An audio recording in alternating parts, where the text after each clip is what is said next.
y amantes y fueras firme, amantes y fueras firme, como el sol en el verano.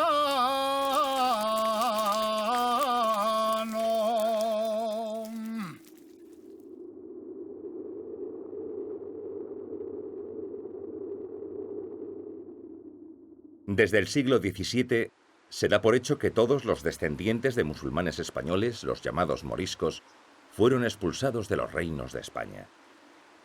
Esta expulsión no afectó a toda la población morisca ni tampoco de igual forma.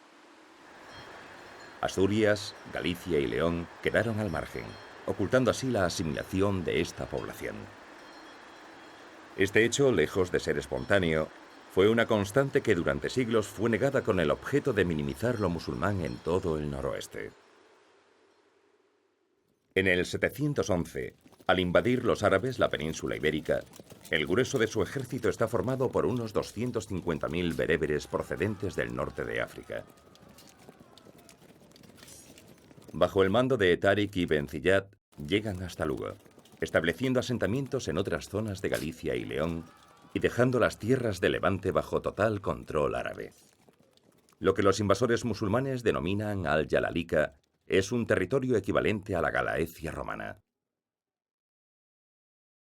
Las tropas bereberes se sienten utilizadas por los mandos árabes al ser excluidas del reparto del botín de la conquista. El distanciamiento resultante entre norteafricanos y árabes provoca una sucesión de revueltas. Muchos bereberes son cristianos de origen, por lo que les resulta más fácil establecer relaciones con las poblaciones ocupadas. La llegada a Galicia de obispos del norte de África como Odoario fomenta el culto a santos de iglesias orientales. La religión común facilita alianzas entre bereberes y gallegos, con la intención de expulsar a la oligarquía árabe y fundar así nuevos reinos cristianos. La información sobre Galicia y los gallegos en las fuentes árabes medievales abarca desde comienzos del siglo VIII hasta finales del XV, es decir, todo el periodo andalusí. El retrato de los gallegos se halla entre el realismo y los tópicos, muchas veces con exageraciones negativas, a fin de denigrar al enemigo político y militar. Las crónicas árabes reflejan también la actividad diplomática desplegada por gallegos y musulmanes, especialmente en los siglos X y XI, época del Califato de Córdoba. Durante la época omeya hasta el reinado del emir Alaquén I a comienzos del siglo IX y posteriormente bajo el gobierno de Almanzor a finales del siglo X, hay un intercambio poblacional entre los nuevos reinos cristianos del noroeste peninsular y los reinos musulmanes, debido a los constantes ataques por parte de los ejércitos árabes.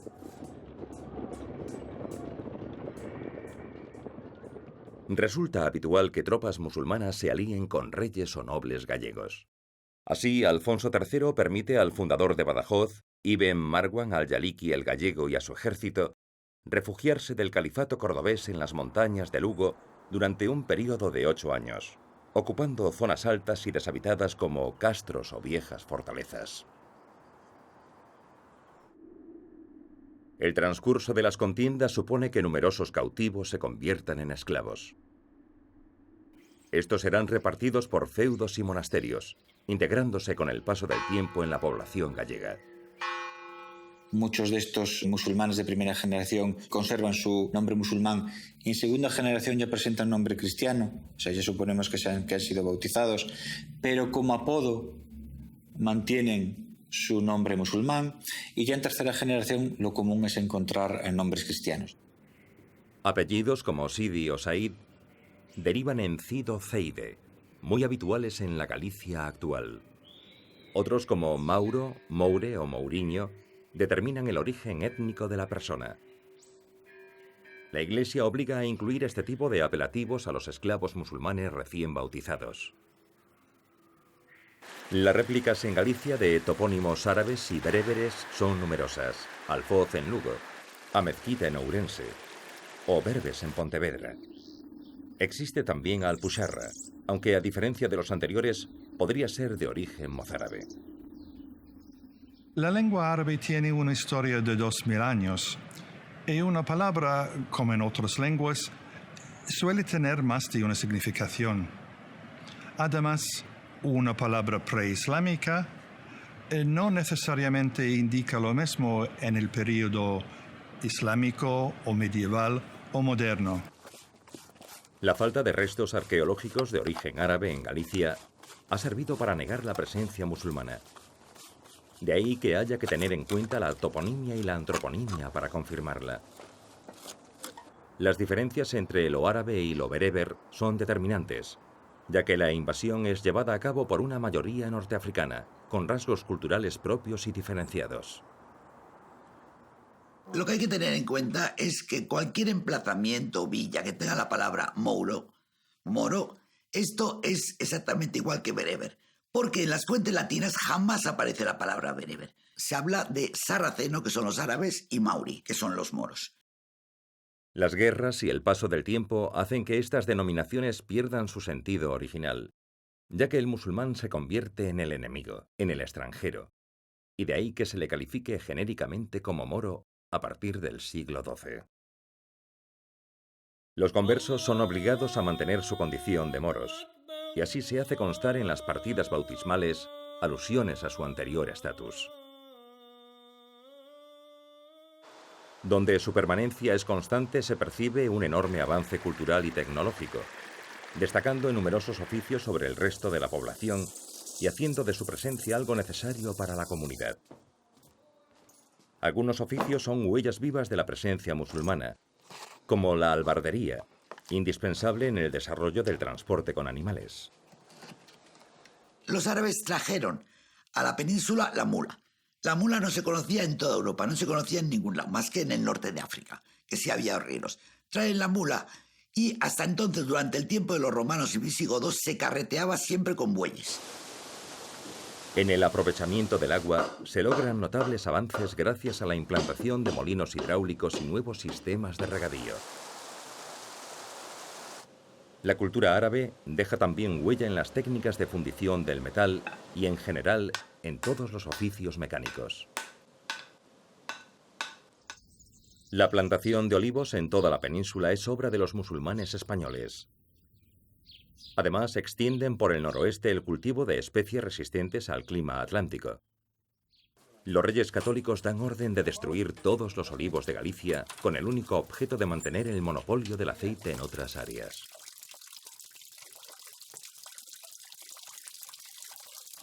Más allá de nombres y costumbres diversas, la ciencia en la actualidad puede refrendar un pasado norteafricano en Galicia.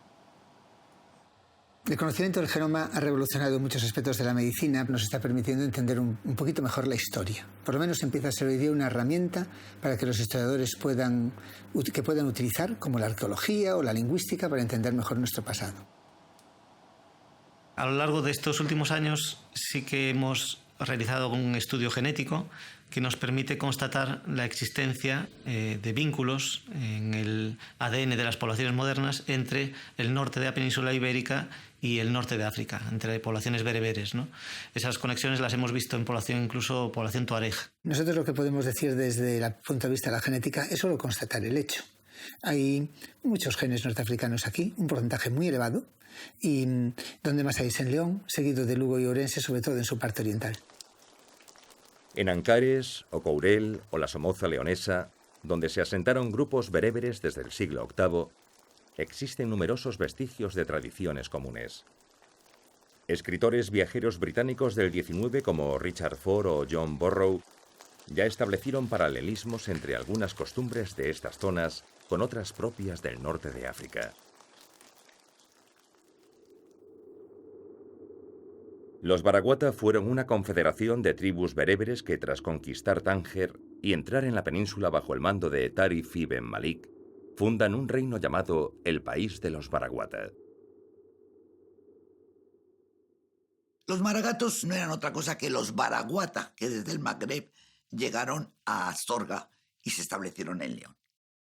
El benedictino Martín Sarmiento, en su manuscrito Astorga, Descripción de la maragatería, no acepta la procedencia semita de esta comunidad. Durante el período de la Ilustración, tener ascendencia mora sigue siendo un problema en España, ya que la Iglesia tiene la última palabra a la hora de establecer el origen de sus habitantes. Los maragatos han permanecido a través de los siglos como una comunidad cerrada, debido fundamentalmente a la endogamia, que perpetuó linajes y costumbres hasta el siglo XX. Los enlaces matrimoniales son un ejemplo claro en el que se pueden encontrar similitudes con las bodas bereberes. La recién esposada se presenta ante los invitados con un velo tapando la cabeza y entonces solemnemente se lo levanta. Y todo el mundo aplaude, canta y tocan los tamboriles.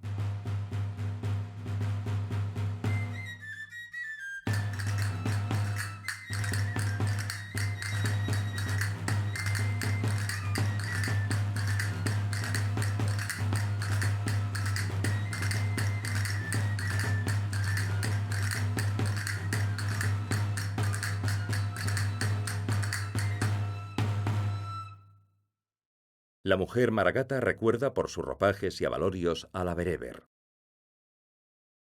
La vestimenta tradicional mantiene igualmente, en el caso masculino, rasgos claramente morunos.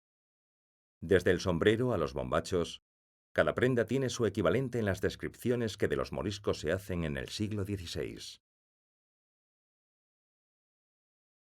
Pero donde más coincidencias se encuentran es en lo relacionado con su oficio más característico, la arriería. Los maragatos transportan mercancías por toda la península. Desde el siglo XVII financian a la corona y a la iglesia con grandes sumas de dinero, siendo los conductores del oro y de los caudales del rey. La casa arriera maragata es una casa de labranza conocida desde el siglo XVIII.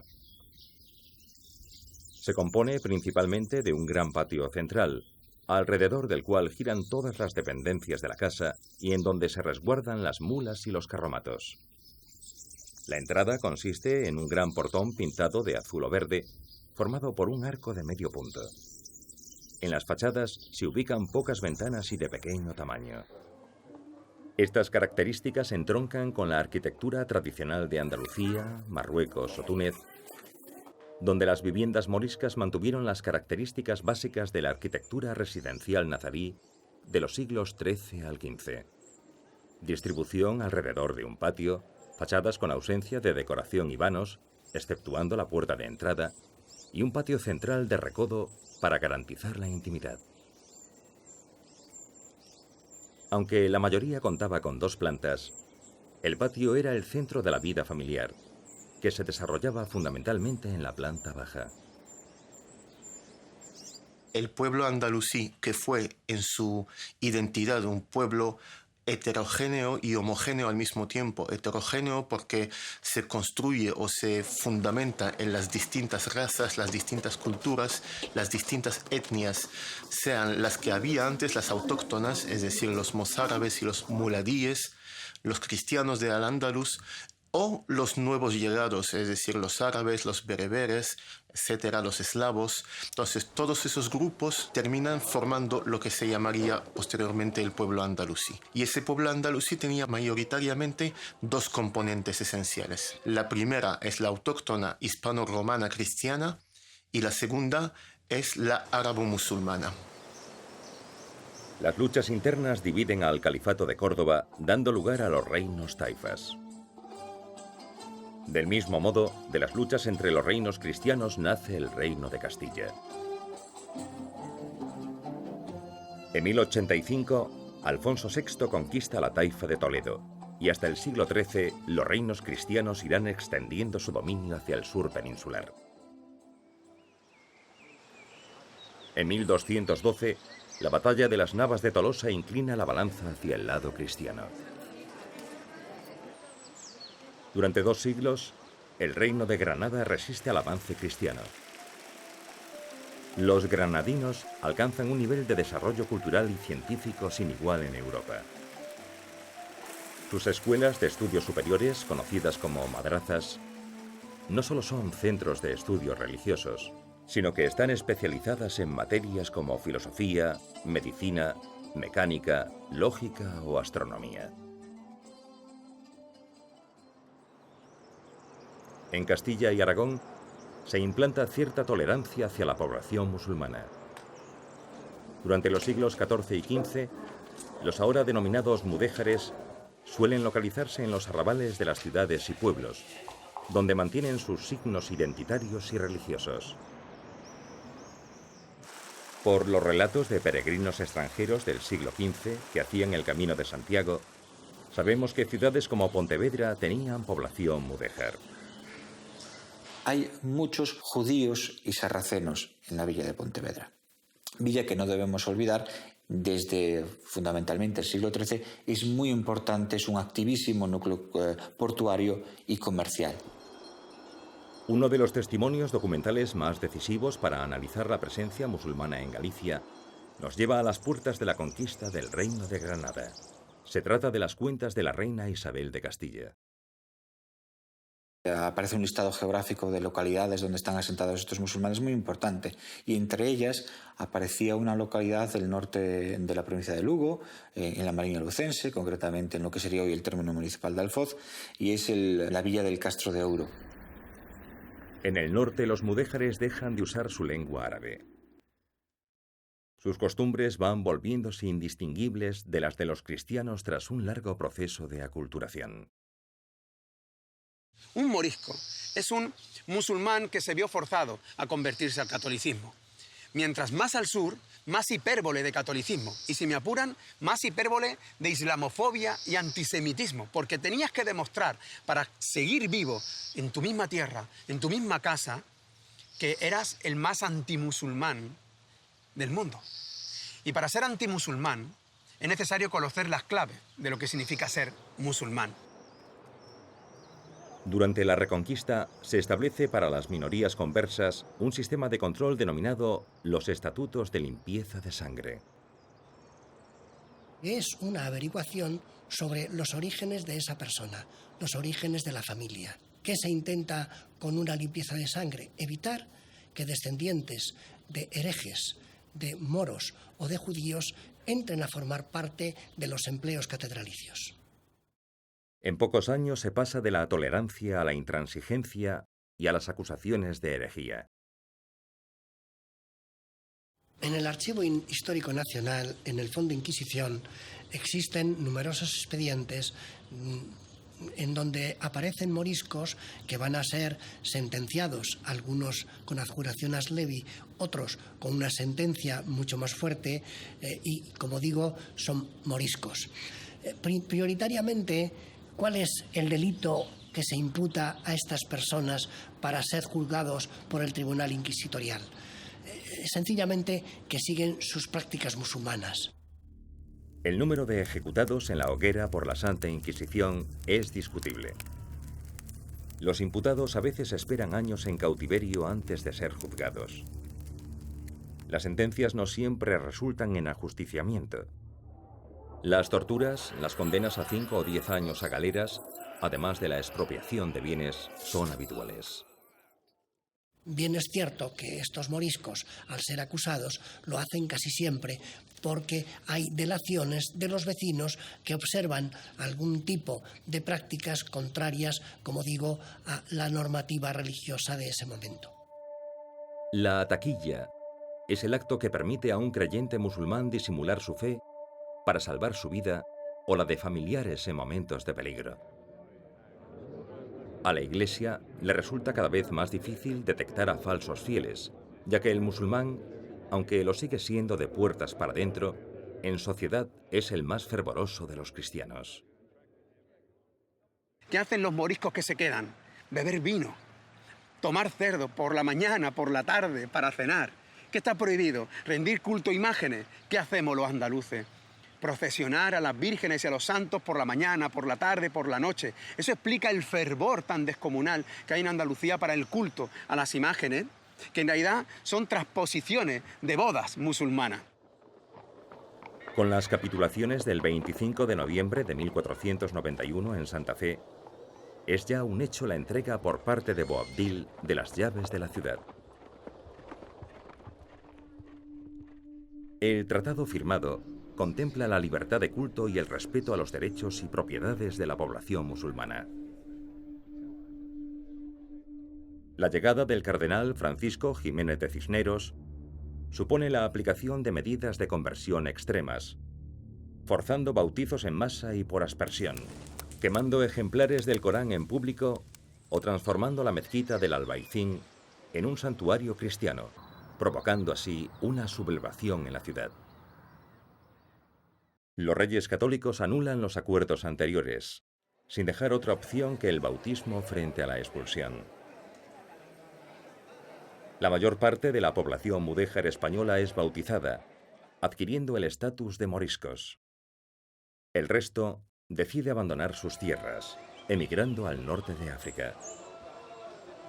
الحديث عن الأسر الأندلسية في شمال المغرب يرتبط أساساً بالهجرات التي شهدتها مناطق شبه الجزيرة الإيبيرية في أواخر القرن الخامس عشر وخلال القرن السادس عشر، بحيث معظم المؤرخين يؤرخون لهذه الهجرات بسنة 1492 وهي السنة التي سقطت فيها غرناطة في يد القشتاليين. بالنسبة لهذه السنة فقد هاجر الأندلس مجموعة من الأسر استقرت في مدن أندلسية أو في مدن مغربية مختلفة بفاس وتطوان والشاون وأيضا حتى في الجزائر وتونس. Los granadinos, después de la capitulación, se instalan en Tetuán y crean su nueva Granada, en el sentido de que la nostalgia hace que intenten conservar todas sus tradiciones, su cocina, su idioma o su dialecto, su música, su vestimenta, sus formas de festejar. Por supuesto, porque después de 7 u 8 siglos en España, ¿tú cómo vas a convencer a esta gente de que ellos son invasores? Pero dentro del seno de la comunidad se van creando familias de la élite, lo que llamamos colaboracionistas, familias que van a apoyar al poder cristiano por la fuerza o por gusto, obteniendo beneficio a cambio de esta labor de control social de sus propios congéneres.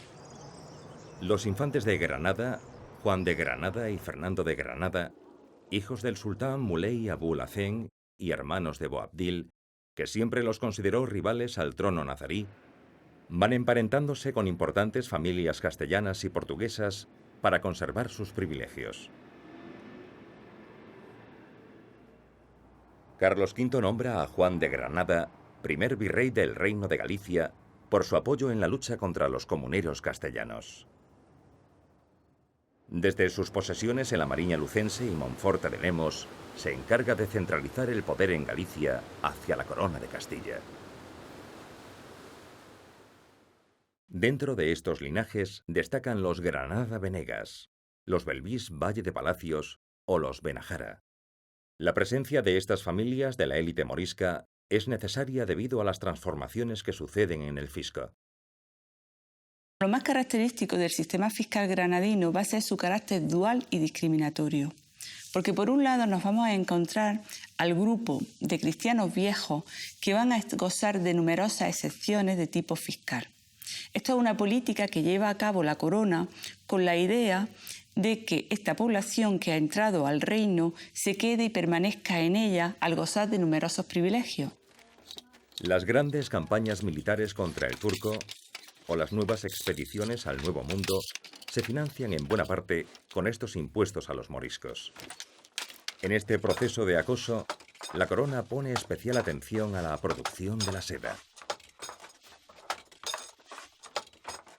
Desde estos patios, hoy vacíos, sale la seda con destino a cortes y palacios. Los grandes mercaderes venecianos tienen en Granada importantes factorías y la riqueza de los pueblos alpujarreños se mide por la cantidad de moreras de sus campos y la seda que producen. La renta de la seda es sin duda una de las rentas más complejas con las que cuenta la corona de Castilla, y lo es porque estaba absolutamente fiscalizado todo, desde la cría de los capullos hasta la llegada al destino final de la seda que había sido vendida. En 1526, Carlos V ordena las disposiciones conocidas como las medidas de la Congregación de la Capilla Real. De ahora en adelante, los moriscos están obligados a cambiar sus hábitos de vida y adquirir los cristianos. Sin embargo, estas medidas nunca se llevan a la práctica. Es más, son aplazadas durante 40 años.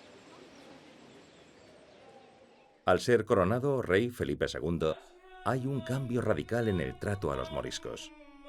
Aparecen nuevos impuestos, edictos y bulas que pretenden eliminar cualquier vestigio de presencia musulmana, afectando no solo a la religión, sino también a las costumbres y ritos, prohibiendo, entre otras cosas, su lengua. La lengua árabe o algarabía, lejos de entenderse como un rasgo más de una identidad cultural diferenciada, termina siendo la prueba irrefutable de la condición criptoislámica de los moriscos. Religión y lengua se confunden como síntomas de una misma enfermedad. Prohibir la lengua se erige como la única fórmula capaz de asegurar el olvido de la fe islámica. Para los musulmanes arabófonos, es claro que ellos hablan el árabe y los demás la lengua de los otros, de los extranjeros, la algemía. Del punto de vista de los cristianos, este árabe, algarabía en castellano y en gallego, es ininteligible, despreciable, sin sentido. ¿De dónde viene el significado secundario de esta palabra en ambas lenguas? Por el contrario, los moriscos escriben la lengua romance con caracteres árabes, denominando a esta escritura como aljamiada, y de esta manera, durante siglos, mantendrán impreso el legado andalusí. Es un hecho constatado el carácter arabófono de los moriscos del Reino de Granada, una realidad que es innegable y que le trajo múltiples problemas a la comunidad. Entre otras cosas porque tanto la corona como sus propios vecinos cristianos viejos siempre interpretaron que su uso del árabe no era una pervivencia o un rasgo cultural, sino que por el contrario era la prueba irrefutable de que seguían siendo musulmanes de corazón. Las prohibiciones de tipo social, como las relativas a vestimentas, baños, comidas o el uso de la lengua, son generalmente acatadas. Pero es la expropiación de las tierras que no estén escrituradas en castellano lo que desencadena la rebelión. Algunas familias moriscas planean en secreto el alzamiento, proclamando rey de Granada a Fernando de Valor y Córdoba, descendiente de los omeyas y rebautizado como Aben Umeya. El 24 de diciembre de 1568, la Alpujarra granadina se levanta musulmana, quemando iglesias y asesinando a prelados y a cristianos viejos. Son los llamados mártires alpujarreños, víctimas cristianas de la rebelión y que el catolicismo ensalza, magnificando los hechos en los lugares donde hubo resistencia. La rebelión pronto se transforma en guerra. La corona, temiendo el regreso de linajes nazaríes, toma medidas correctivas incluso con algunos moriscos que se mantienen leales. Concretamente, los infantes Juan y Hernando de Granada, hijos y nietos del conde de Castrojeriz, gallegos, por tanto, con sangre gallega, estaban en Italia cuando se produce la rebelión de la Alpujarra, a la altura de 1568-69. Felipe II ordena a Antonio Pérez que sus espías en Italia sigan de cerca a estos descendientes directos al trono de la Alhambra, nietos de Muley Hacén y descendientes del virrey de Galicia. El foco de la rebelión se concentra en la Alpujarra. El rey ordena sofocarla al marqués de Mendoza y al marqués de Vélez. Esta decisión termina volviéndose un problema, pues el odio que se profesan ambos nobles es tal que incluso prefieren una victoria morisca a una de su adversario político. La guerra de guerrillas da durante el primer año muchos éxitos a los moriscos, pasando de 4.000 rebeldes a 25.000 al año siguiente. Mientras tanto, los turcos extienden su poder por todo el Mediterráneo, desembarcando armamento en las costas de Almería y poniendo en jaque a todo el reino hasta que en 1569 tiene lugar la batalla de Berja. La batalla de Berja es sin duda una de las más importantes de toda la contienda de la rebelión de los moriscos. En ella el marqués de los Vélez, que va avanzando por el territorio, tiene interés en derrotar a Ben Humeya en su tierra, en la Alpujarra. Aben Humeya es consciente de que sufrir una derrota en las Alpujarras supondría un verdadero golpe a las ayudas que espera del norte de África. Por eso va a desplazar prácticamente toda la fuerza militar de las Alpujarras, la va a desplazar aquí. Su Estado Mayor lo componían nada menos que 10 generales moriscos. Es una barbaridad, prácticamente despoblaría todas las montañas para hacer rostro a Vélez. La victoria será para Vélez. Del lado vencedor se encuentran también moriscos de la élite granadina, como un bisnieto del sultán de Granada, don Alonso Granada Venegas. Los soldados, una vez arrasan una población, se vuelven a sus lugares de origen con el botín. El principal objetivo de las milicias cristianas es el secuestro de mujeres moriscas para venderlas como esclavas. El botín de una morisca, precisamente por las joyas que llevaban en su cuerpo y la seda y brazaletes, realmente era una presa muy apreciada, porque al valor en sí de la persona como esclavo se le unía el valor en piezas que podía llevar esta mujer, que en muchos casos también llevaba un niño pequeño o dos, y eso también añadía mucho más valor. La primera llegada de moriscos expulsados desde la Alpujarra granadina hasta Toledo ocurre en noviembre de 1570. Tenemos referencias claras de que iban a venir varias partidas compuestas por 1.500 personas. A ese grupo total se le conoce como los 6.000 moriscos. Toledo es uno de los puntos de concentración de cautivos moriscos. Aquellos que llegan de la Alpujarra granadina y de la Axarquía malagueña son emplazados por los montes toledanos.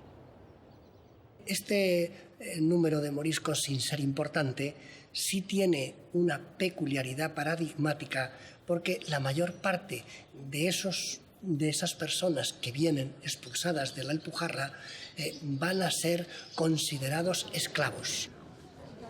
Los mercados de esclavos se extienden por toda la península. La Inquisición juega un papel determinante en esta compraventa de personas. La legislación prohíbe esclavizar a los cristianos, pero los moriscos cautivos son considerados musulmanes y de ahí que se permita su mercantilización. Tampoco está permitido esclavizar a los menores de 10 años, y en cambio muchos niños serán esclavos sin llegar a tener esa edad. Se decide traer al ejército de Italia al mando de Juan de Austria, duque de Alba. Estas tropas de élite llegan en 1570, y con ellas más crudeza en los combates. Los marqueses de Vélez y Mendoza son destituidos. La muerte de Aben Humeya, asesinado en un complot por su primo Aben Abó, marca el declive de los sublevados. Será Juan de Austria quien ponga fin al conflicto, con numerosas matanzas y miles de moriscos desterrados. Es la presencia de miembros de la familia real rebelde, podemos así llamarla, es decir, del padre y del hermano del rey Aben Humeya, del rey don Fernando de Córdoba, que se va a sublevar, va a ser la cabeza del líder de la rebelión en la Alpujarra, que después de la guerra y de la represión posterior son enviados a Galicia, al lugar más extremo del reino en la península, para quitarlos de en medio, para que no puedan estar cerca de la población morisca que ha quedado en el sur. En Samos terminará sus días como monje benedictino, mientras que su hermano lo hará como fraile en Monforte de Lemos. La regla benedictina prohíbe que un monje salga del convento en vida, por lo que los Valor mueren sin posibilidad de tener descendencia. Una vez derrotados por completo los moriscos, Felipe II ordena la expulsión de familias que no participaron en el conflicto, desterrando así a un total de 80.000 moriscos del Reino de Granada y asegurando la eliminación de focos musulmanes en el sur. Esta medida resulta bastante arriesgada, ya que los moriscos podían sublevarse de nuevo. De ahí que se lleve a cabo de forma engañosa, haciéndola pasar por provisional debido a la escasez de alimentos y permitiendo que los afectados puedan volver a sus hogares una vez se solucione el problema. Las condiciones de la deportación morisca fueron verdaderamente deplorables. Hoy día pasarían por estar denunciadas en cualquier tribunal de derechos humanos, ¿no? Columnas de miles de cautivos van hacia el norte, creándose asentamientos allí donde puedan ser controlados por la Inquisición. El historiador gallego Emilio González López hizo referencia a la paradoja que se da en Galicia en la contrarreforma con judíos y moriscos. Mientras se les expulsa sistemáticamente de España, en Galicia aumenta notablemente la población semita, primero con judíos y después con moriscos de la Alpujarra. El reflejo de este éxodo masivo deja nuevos topónimos en Galicia como Moriscadas, Portomoriscos o Portela de Portomoriscos en Ourense. El abandono de estos desterrados y la inhospitalidad de las tierras donde son acogidos causan una elevada mortalidad. En condiciones de transporte deplorables y sin comida, las columnas de deportados son a menudo atacadas en los caminos. El número de moriscos que van a fallecer entre 1570 y 1571 se aproxima a un 40% del total. Cifra que aumenta cuanto más al norte se fija su destino. Se establecía que se hiciera una lista en cada uno de los lugares donde llegaban los moriscos, una lista donde estuvieran el nombre, la procedencia, altura, cara, etc. Era una imagen en sí del propio morisco. As autoridades políticas locais estiveron certamente á altura e referían tamén as pretensións do monarca, baseándose outra vez na extrema pobreza do reino de Galicia no século XVI, e lle din que cada parroquia como máximo podería acoller un mourisco sempre cando non fora un labrego, senón que fora un artesán, que tuvera oficio coñecido. Sábese ao final que os grandes receptores dos mouriscos eran os mosteiros. A unos 10.000 moriscos que no participan en la rebelión se les permite continuar en la Alpujarra, con el fin de que las producciones agrícolas y en particular el cultivo de la morera de la seda continúen. La consecuencia de la expulsión es la confiscación de bienes y haciendas para ser incorporados al real patrimonio de su majestad. El morisco se convierte en nómada para sobrevivir, permaneciendo oculto y en constante movimiento hacia áreas donde nadie tenga referencias suyas. Su cultura se va diluyendo o mezclándose con otras. En árabe hay dos grados de expropiación. Cuando te expropian lo material, lo que tienes, eres un mindún, de ahí viene la palabra mindundi. Pero cuando te expropian lo que tienes y lo que eres, cuando te prohíben rezar en tu religión, hablar en tu lengua, quedarte en tu casa, cuando te lo quitan todo, te conviertes en un marginado, en un mencop, en un flamencop. El flamenco inicialmente era el morisco marginado, desahuciado, que tuvo que habitar en las chozas, en los márgenes de los ríos, en ninguna parte. El que vivió como topos en las cuevas, ese es el flamenco. El jornalero, el revolucionario, el que después fue heredero de bandoleros, de rebeldes, de monfíes, de gandules, eso es un morisco. Muchos moriscos deciden unirse a comunidades gitanas debido al carácter generalmente nómada y marginal de estas. La ocultación de la procedencia de conversos también se plasma en un exaltado fervor religioso a iconos de corte xenófobo, como Santiago Matamoros. Pero será con el cambio de apellidos como prácticamente resultará imposible distinguirlos de los cristianos viejos. Utilizaron una serie de estrategias muy diversas, de muy diverso tipo, para poder mantenerse. La primera, y la más obvia, es hacer desaparecer su condición morisca, porque no podían legalmente mantenerse aquí.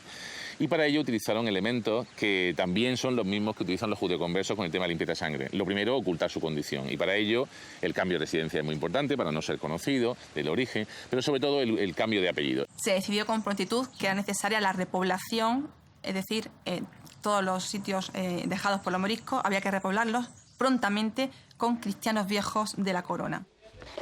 Los moriscos desplazados a zonas donde no suponen ningún peligro hace que vayan cubriendo necesidades en aquellos oficios en los que destacan como auténticos maestros.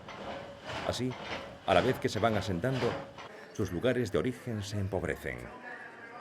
Por este motivo se crea el Consejo de Población, con sede en la Real Chancillería y Audiencia de Granada. Su función principal es la de decidir qué territorios, en función de su riqueza, serán cedidos para repoblar. Se nombra a un juez de comisión con el que forzosamente colaboran varios moriscos de paz, que a su vez son expropiados de sus posesiones. Estas expropiaciones se dividen en lotes llamados suertes, que se entregan por sorteo. El número de estas depende de los méritos hacia la corona o la iglesia. Los comisarios del Consejo de Población de Granada eran los encargados de repartir las suertes entre los repobladores en función de su caudal. También se pretendía que permanecieran las formas agrarias preexistentes. Debido especialmente a las bandas de Monfíes, era bastante complicado no ya la repoblación, sino la previa visita de los comisarios para poder reordenar el territorio y ver qué tierras estaban disponibles y poderlas dividir. A la corona se le ocurrió que la manera más efectiva de poder llevar a cabo esas visitas para repoblar era mediante la ocupación militar, que no solo iba a enfrentarse a los Monfíes, sino que además iba a empezar a hacer un asentamiento que en principio era provisional y que finalmente muchos de estos militares quedaron como repobladores de la Alpujarra. Se realiza un inventario de los bienes que se les habían arrebatado a los moriscos. Al tiempo, se desarrolla un ordenamiento jurídico que delimita los derechos y deberes que tendrán los futuros repobladores de estas tierras. Una de las condiciones que establece el rey para obtener tierra a estos repobladores es, aparte de pagar el censo de población, que reconoce que la propiedad de la tierra es del rey, exige a estos repobladores el que tengan armas enhiestas, es decir, tienen que ser una población armada. Ao mesmo tempo que se fai o apeo de Eslinde, no ano 1571, despáchanse comisarios a Galicia para reclutar galegos. Aparece esta figura do comisario acompañado dun escribán, dun tambor tamén para reunir a xente, e se fai o reclutamento esencialmente de galegos pobres. Tras varios inviernos de hambrunas por causa de las malas cosechas, el campesinado gallego se alista en masa, llegando a reclutarse un total de 20.236 personas. En la primavera de 1572, parte la primera expedición, que en todos los aspectos supone un desastre para sus integrantes, produciéndose numerosas bajas antes de llegar al Hospital General de Granada, donde serán alojados los heridos y enfermos. Iban llegando caravanas de repobladores, de gallegos, de todas partes, y esas caravanas iban siendo atacadas por los moriscos que estaban en las montañas. Esto hacía que los pobladores tuvieran que estar armados. Las poblaciones de gallegos en la Alpujarra son fáciles de localizar. Por lo general, el escribano tomaba nota del origen de cada repoblador, instaurándose así los nombres en antropónimos y topónimos de la zona. Sabemos, y los tenemos bien localizados, el que pueblos enteros de la Alpujarra son gallegos prácticamente al 96 o el 97%. Exclusivamente son gallegos. El caso de Vallarca podría perfectamente haberse llamado Nueva Galicia. El pueblo de al lado, Paterna del Río, el 70% son gallegos. Es decir, tienden a concentrarse y a reproducir geografías comunes. Era obligatorio en cada territorio a repoblar realizar el libro de concejo, o lo más conocido, los libros de apeo. Ahí se contenía los apeos, deslindes, el número de suertes, reparto de esas suertes entre los vecinos, etc. Y este libro debía de llevarse también al Consejo de Población de Granada con autorización para que tuvieran control. Estos nuevos pobladores desconocen el cultivo de la seda, por lo que los bancales pasan de tener moreras a tener cereales o viñas, y los telares a trabajar lana de ovejas merinas. Así, la seda alpujarreña, que había generado tanta riqueza a la corona, desaparece por completo. Sin embargo, estos campesinos están bien armados y conforman el primer escudo defensivo ante una posible invasión musulmana desde África.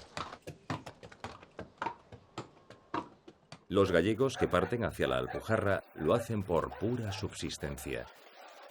Esta población lleva consigo todo tipo de ganado que la corona solicita en la repoblación, llegando a modificar las costumbres de la zona. Con los colonos también llegan nuevas costumbres alimenticias. Debido a las condiciones climatológicas de la montaña alpujarreña, aparecen los secaderos de jamón, que además certifican a sus habitantes como buenos cristianos al sustituir en su dieta el cordero por el cerdo. El intercambio poblacional influye en la toponimia de la zona. Encontramos nombres gallegos como Sortes, Fuente Aporta, El Monte, los gallegos en Órgiva, Loma de Puga o Peña Gallega. Los descendientes de estos colonos dejan apellidos muy extendidos en las provincias de Granada y Almería, como Davila, Sanfiz, de Ocasal, Buzalonga, Sobreira, de procedencias variadas pero principalmente de Lugo, Ourense y zonas cercanas a monasterios benedictinos como el de Bombeiro, Sobrado o Lemos. La fabricación de mitos moriscos ayudó a justificar la persecución y el posterior etnocidio en toda España. Entre todos ellos, destaca el que alude a la existencia de tesoros escondidos. El Consejo de Población fomenta la existencia real o imaginaria de bienes enterrados por los moriscos antes de su expulsión, consciente del valor de atracción que esto podía generar en nuevos colonos. Este imaginario se extiende por toda la península y el mito se asienta en aquellos lugares donde hay deportaciones. Cuando se entrega una vivienda a colonos, estos suelen picar sus paredes encontrando en ocasiones riquezas escondidas. Se crea una oficina de patentes para declarar los tesoros, de los cuales un quinto es para la corona. En Galicia abundan las leyendas de moros y tesoros escondidos en castros o cuevas. Estas leyendas, con elementos comunes, generalmente están asociadas a un tesoro que esconden mouros o mouras, transformados por la cultura popular en seres mitológicos.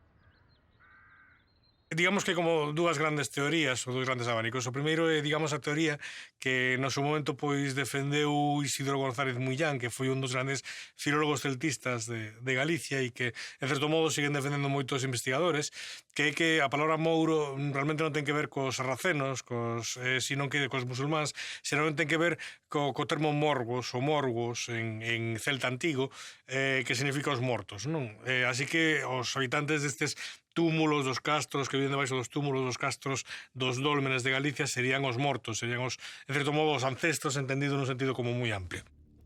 En toda la península, el odio al musulmán convierte al moro en enemigo y en extranjero. Un ser que es confinado a la oscuridad de las cuevas para practicar la usura con sus tesoros. Al igual que con el judío, se confabulan historias que calan en el campesinado. Al moro se le transforma en un ser mitológico perdiendo su identidad real. A outra teoría, digamos, eu creo que está bastante sostida tamén polo sentido común e ten que ver con que os mouros, en realidad, é un personaxe que ten distintos nomes, que vai adoptando nomes según vai cambiando a historia. Así que os mouros, é dicir, o mouro sempre sería o foráneo, o alleo, e sempre designamos a ese ser mitolóxico que vive debaixo dos castelos e vive debaixo dos castros co nome de algunha cultura allea que en algún momento tuvemos contacto. Desde 1609 en Galicia aparecen los llamados ciprianillos, o buscadores de tesoros de moros y judíos que, siguiendo las instrucciones del libro de magia negra llamado de San Ciprián, excavan cientos de castros y túmulos gallegos. Estas leyendas no son únicas del norte peninsular. Son semejantes en Extremadura, en el Alto Aragón, en León o Castilla.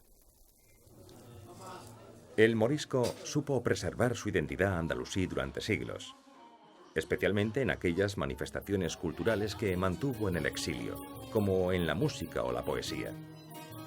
Los españoles no siempre han identificado algunas de estas manifestaciones como moriscas de origen, aun cuando sus características no dejan lugar a dudas. La poesía improvisada de las alpuxarradas, loias o regueifas todavía puede encontrarse en Galicia. La palabra regueife también denomina un tipo de pan en el Magreb. Antiguamente la regueifa se llevaba a cabo en las bodas.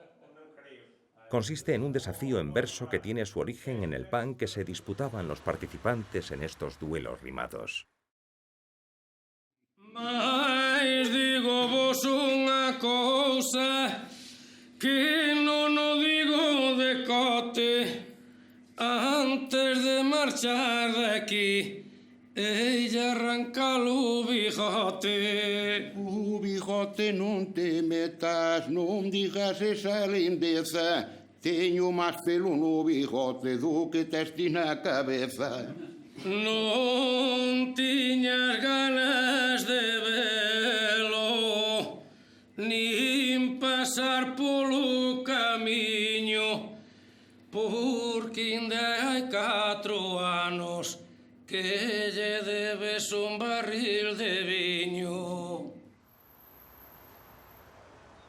La poesía improvisada tiene en la Alpujarra al trobo. El origen del trobo lo tenemos situado históricamente, tenemos documentos desde la tradición andalusí.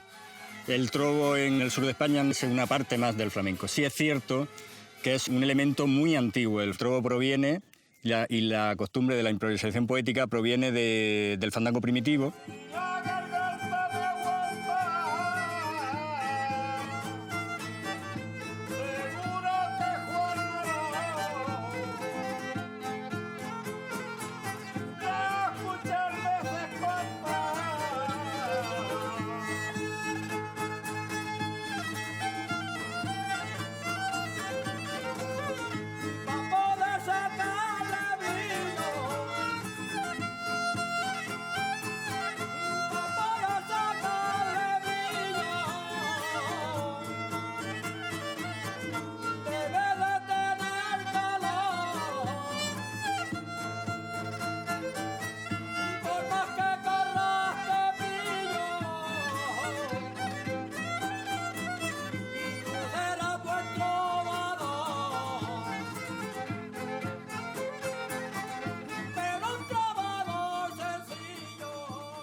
La música que nace en Al-Ándalus tuvo influencias de otras músicas europeas que penetraron en la península, desde la litúrgica y la culta a la profana interpretada por trovadores.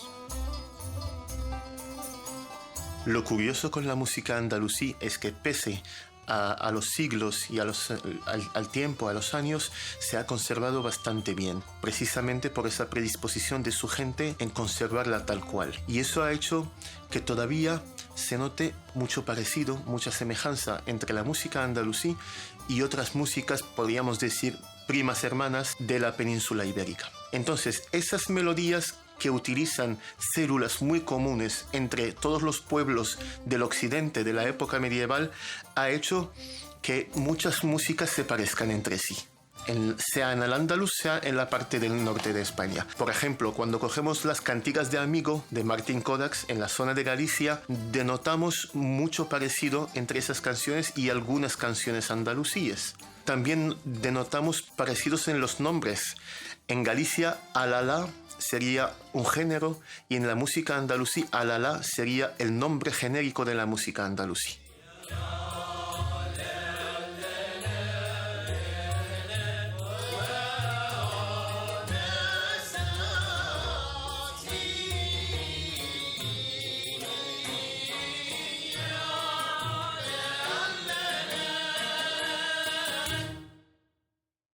Con Felipe III se prepara la expulsión definitiva de todos los moriscos de España. Aproximadamente unos 300.000 expatriados, de los que la Hacienda Real lleva a un exhaustivo control. Muchas familias parten hacia Marruecos, donde ya se habían establecido desde el siglo XV familias nazaríes en Tánger, Tetuán o Chauen. Mientras que en el noroeste, negando la presencia morisca, se evita la expulsión de los miles de confinados que años antes llegaron de las Alpujarras. Hemos descubierto que otros cientos de personas, hoy ya creemos que miles e incluso, quién sabe si decenas de miles en un futuro, de familias de todo corte, más modestas, de grado intermedio, incluso algunas de nivel más alto, también se quedan a pesar de la orden de expulsión. De esta orden de expulsión que va desde Andalucía a Galicia, pasando por Castilla, es decir, de todos esos moriscos que entre 1570 y 1609 se han ido quedando en el territorio y ahora van a ser, con el decreto de Felipe III, enviados fuera del territorio peninsular. La llegada de los moriscos al Magreb hace que este área logre un avance en lo económico y en lo cultural. La tradición y conservación de algunos oficios son una muestra viva de la cultura andalusí. Los oficios en los que los expulsados son maestros pueden encontrarse todavía en calles y zocos. En las medinas, los moriscos desarrollaron y transmitieron sus conocimientos al resto de la población. Aquí en Tetuán están los Torres, los Medina, los Molina, García, Aragón, Salas, todos son apellidos de origen ibérico. Y lo que sí es cierto es que aunque posteriormente hayan entrado otras familias de otras partes que no son de origen andalusí, pero como bien estipulan los historiadores, la característica o el núcleo identitario de la ciudad es la Granada del siglo XV. Y se han hecho estudios sobre las tradiciones de los andalusíes de finales del Reino de Granada, comparadas con las actuales de Tetuán, y sí es cierto, hay mucho parecido. الأسر كانت تمتهن أو كانت مشهورة بمهنة ما، فمثلا مهنة يعني أسرة العاقل كانت معروفة بامتهانها وبجودتها وإتقانها لحرفة البناء. وعائلة البيطار وانقرضت هذه الأسرة كانت معروفة بعلاجها بالبيطرة، بعلم البيطرة، ومن هنا أخذت اسمها العائلي من مزاولتها لمهنتها. ثم هناك الغرناطي وهو اسم مأخوذ مباشرة من المدينة غرناطة، معقل الأندلسيين الأخير والذي تم طردهم منه في نهاية الأمر. هناك أسر أخرى يعني كانت لها شهرة بالعلم والفقه والأدب، وكانت موجودة بمدينة شفشاون، وما زالت هذه الأسر متداولة إلى حدود الساعة. الأقل بهذا التاريخ وهذه المساهمة والتي ساهم فيها يعني أندلسيون، الفارق بينهم وبين الآخرين هو أنهم كانوا يعتنقون الدين الإسلامي. يعني كما قلت لك سابقا أن كانت هناك حروب، وليست حروبا ضد غزاة، بل كانت حروبا بين إيبيريين مسيحيين وإيبيريين مسلمين، وبالتالي فهي لم تكن تلك الحروب التي صورها المؤرخون الإسبان على أنها حروبا ضد غزاة عرب أو غزاة من مناطق بعيدة، بل هي كانت حروب بين نفس سكان المنطقة اللي هي شبه جزيرة الإيبيرية، فقط أن هذه الحروب كانت بين ديانتين مختلفتين. هذا ما في الأمر. Este fenómeno de la permanencia morisca en España ya es una realidad que tenemos que asumir los historiadores, y es un mundo a investigar tan serio como cualquier otro, porque estamos hablando de una etapa de nuestro pasado que ha quedado oculta por la historiografía más tradicional, por ignorancia o por un deseo de crear una España que en realidad nunca ha existido, esa España única en lo católico, en lo imperial y en un único destino. Eso ya pertenece al pasado. Yo creo que este país, España, si quiere existir como nación, tiene que superar ese concepto estrecho de noción, ese concepto excluyente que funda la identidad en una metonimia, en una parte del todo. Si queremos conseguir algún día que España sea más que un Estado formal, que pueda ser una identidad material, o se edifica sobre la diferencia o no existe.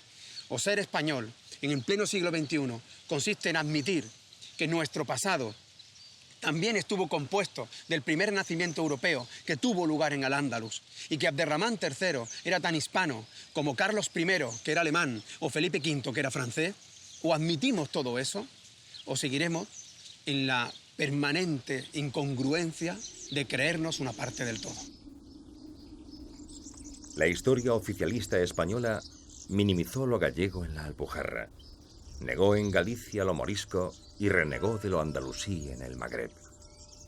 Este fenómeno de borrado de memoria ha sido una constante en diferentes momentos de nuestra historia, demostrando el mismo espíritu de cruzada que ha permanecido hasta el siglo XXI y que forma parte de una ideología que ha trepanado la cultura y la memoria colectiva de los pueblos de España. Las nuevas generaciones de investigadores están demostrando que procedemos de un pasado bastante más complejo y apasionante que el que nos habían contado.